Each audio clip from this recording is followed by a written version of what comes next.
Sebelum lanjut nonton video ini, jika kalian suka dengan channel Pegawai Jalanan, silahkan kalian support kami dengan cara subscribe dan klik tanda loncengnya. Silahkan gunakan headset Anda untuk mendapatkan kualitas suara yang jernih. Selamat menonton.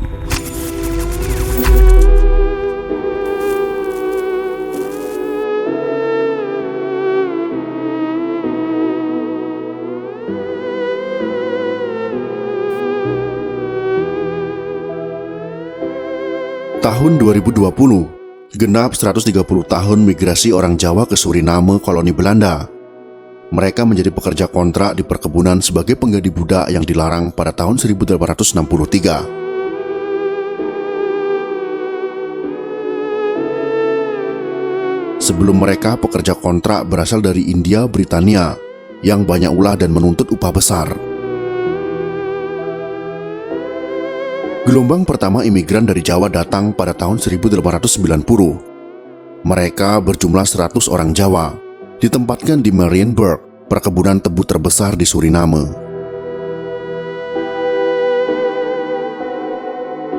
Periode tahun 1890 sampai dengan 1916, rata orang Jawa datang ke Suriname berjumlah 700 orang per tahun.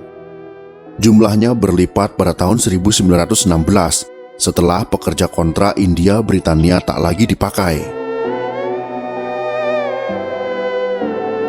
Pekerja kontrak dari Jawa menaikkan kontrak kerja selama 5 tahun. Gajinya 60 sen untuk pekerja pria dan 40 sen untuk pekerja perempuan. Setelah kontrak selesai, mereka diizinkan pulang ke Jawa. Jika ingin menetap, mereka diberi uang 100 gulden dan sepetak tanah.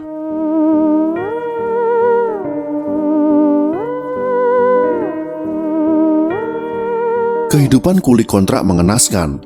Pemerintah tak menyediakan sarana pendidikan. Pemerintah khawatir jika mereka menjadi pandai, mereka keluar dari perkebunan dan bekerja di kota. Johannes Conrad Kielstra, mantan wakil jaksa di Hindia Belanda yang jadi gubernur Suriname pada tahun 1933 sampai dengan 1944, membuat kebijakan baru terhadap pekerja kontrak. Dia ingin membuat Suriname menjadi lebih berasa Asia.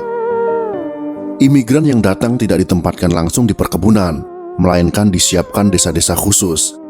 Di desa inilah, para imigran termasuk dari Jawa berhak membuat aturan sipil sendiri dan mengembangkan budaya asli mereka. Hingga menjelang Perang Dunia Kedua, jumlah imigran dari Jawa mencapai 30.000 orang. Tercatat 7.684 orang kembali ke Jawa ketika perang berakhir. Gema kemerdekaan Indonesia sampai ke Suriname, muncul keinginan kembali ke Jawa karena mereka merasa seperti di pengasingan. Namun mereka juga dihadapkan pada masalah kewarganegaraan. Pemerintah Belanda memberi waktu 2 tahun kepada orang Jawa untuk memilih kewarganegaraan, yaitu warga negara Indonesia atau warga negara Belanda. Situasi politik Suriname pun mendukung hal ini. Partai politik bisa dibentuk berdasarkan etnis. Orang Jawa membentuk 2 partai, Persekutuan Bangsa Indonesia Suriname atau PBIS dan Kaum Tani Persatuan Indonesia atau KTPI. KTPI dipimpin oleh Iding Sumita, memiliki komitmen memperbaiki nasib orang Jawa di Suriname dan menganjurkan anggotanya menjadi warga negara Indonesia. Sementara PBIS dengan pentolannya Salikin Harjo menganjurkan pendukungnya memilih warga negara Belanda. Ketika konferensi meja bundar di Den Haag pada tahun 1949, Salikin ditunjuk sebagai wakil masyarakat Jawa di Suriname.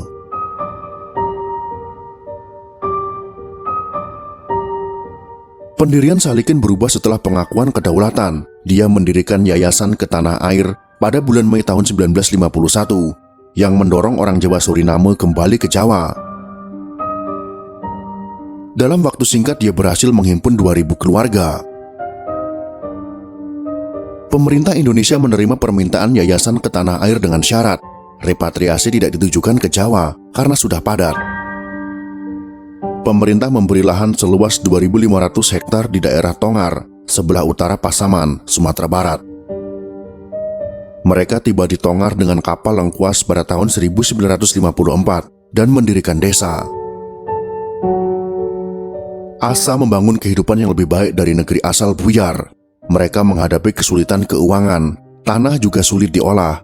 Beberapa dari mereka akhirnya memilih kembali ke tanah pengasingan. Hanya hutan, tak ada rumah, tak ada tempat buang hajat. Hanya barak besar yang disediakan. Setiap keluarga diberi jatah 4 kali 4 meter. Tahun 1959 kami pindah ke Padang, sebab keadaan di sana tidak aman. Dan bulan Oktober tahun 1964, kami memutuskan pulang kembali ke Suriname.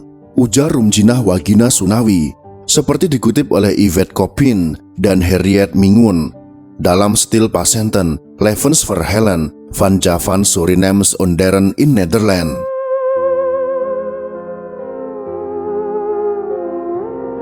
Karena kesulitan itu, Salikin pun kena hujat. Orang Jawa di Suriname pun memutuskan tidak pulang ke Indonesia dan memilih menjadi warga negara Belanda. Itulah asa orang Jawa Suriname yang ambyar di negara asal. Mereka berniat ingin kembali ke tanah air mereka, akan tetapi keadaan tidak memungkinkan, dan mereka kembali ke tempat pengasingan yang sekarang menjadi negara tempat tinggal mereka.